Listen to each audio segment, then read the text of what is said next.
And our final speaker this evening, folks, from UniSA, Kevin Purse.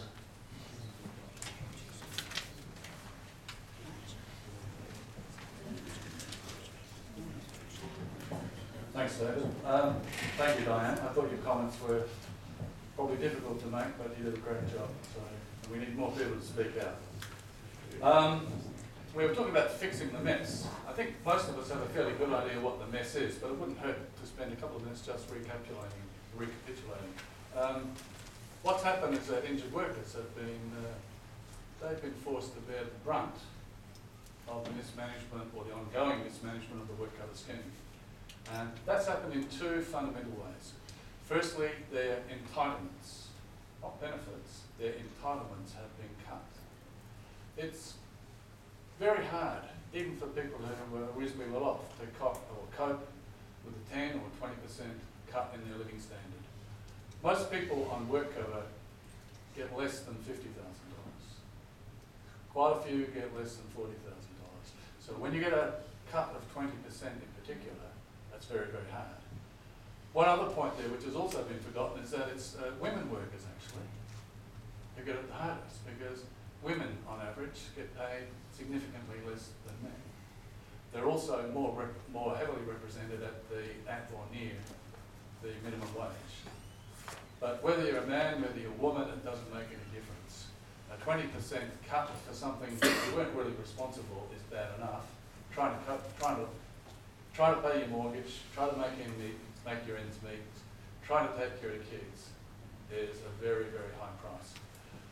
It's even worse though for workers who are the most seriously injured. These are the people who after 2.5 years have to front up to a medical panel as part of their work capacity review and then be thrown off the scheme.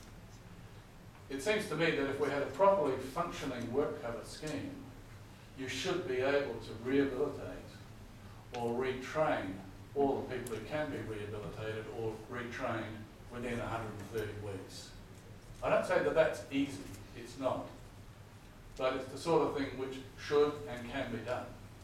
It hasn't been happening because we have a very dysfunctional case management and rehabilitation system. I'll come back a little bit more to that in a while. It's not only workers' entitlements that have been affected, it's also been their rights, in particular the right to challenge WorkCover decisions. As was said earlier, where we have a dispute with WorkCover these days, people have not 10 or 20% of their income reduced, they have 100% reduced. And that can go on, as some of you here would know, for months. I've never been quite sure how people are supposed to live on no income for a period of 3, 4, 6, 8 months. 17 months. Okay, whatever. I mean, it's an appalling state of affairs. The other aspect of it, of course, is that it encourages capricious decision making. If WorkCover or EML knows that you don't have the wherewithal to challenge their decisions, it emboldens them to make even more dubious decisions. That used to happen in the 70s and the 80s. One of the great reforms associated with the introduction of WorkCover was saying to the insurance companies, who used to practice this on a commercial basis every day, was to say, no, that's not going to happen. Where there's a dispute, payments to the worker will continue until the dispute's been resolved. If the worker wins, fine. If the worker loses, then there's always the option available to the insurer, WorkCover, to recover those costs from the worker. What we have now is a return, it's sort of back to the future. And again, that creates a great sense of injustice. The other great source of injustice are these medical panels. You can go there, you're not entitled to bring your union official if you've got one, you're not entitled to bring your lawyer, it's just you and the 5 doctors. If you disagree with them, if you think they've got it wrong, then there's no right of appeal. I mean, you'd have thought in a democratic society that we would have moved beyond this. I don't think anybody should have to do that, whether it's a worker, whether it's somebody like me, whether it's an employer. Everybody should have the same sort of rights. They should have the right to representation. They should have the right to appeal. It used to be called having a fair go. But that seems to have disappeared into the ether. Now, I'm conscious of the time, so what do we need to do about fixing the mess? I think firstly we have to be honest. And by honest I mean owning up to the reality that who's caused the problem. I think overwhelmingly it's clear that work cover management has been the fundamental problem in the rundown of the scheme. Not injured workers, not lawyers, not employers by and large either. It's been the poor and continuing mismanagement of the scheme.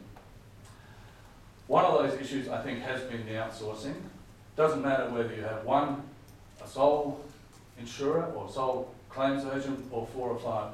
They've been tried and they've been failed. So I don't think going back to 3 or 4 claims agents is going to do the trick. I think if we do learn anything from Queensland is that we should make WorkCover resume full responsibility for its core business. People are talking about transparency. I agree with that. The best way to do that is to have WorkCover being responsible for injured workers, being responsible for their case management, and being responsible for rehabilitation. I mean, there's some things you can outsource, but they're at the periphery. Your core business, you'd be crazy.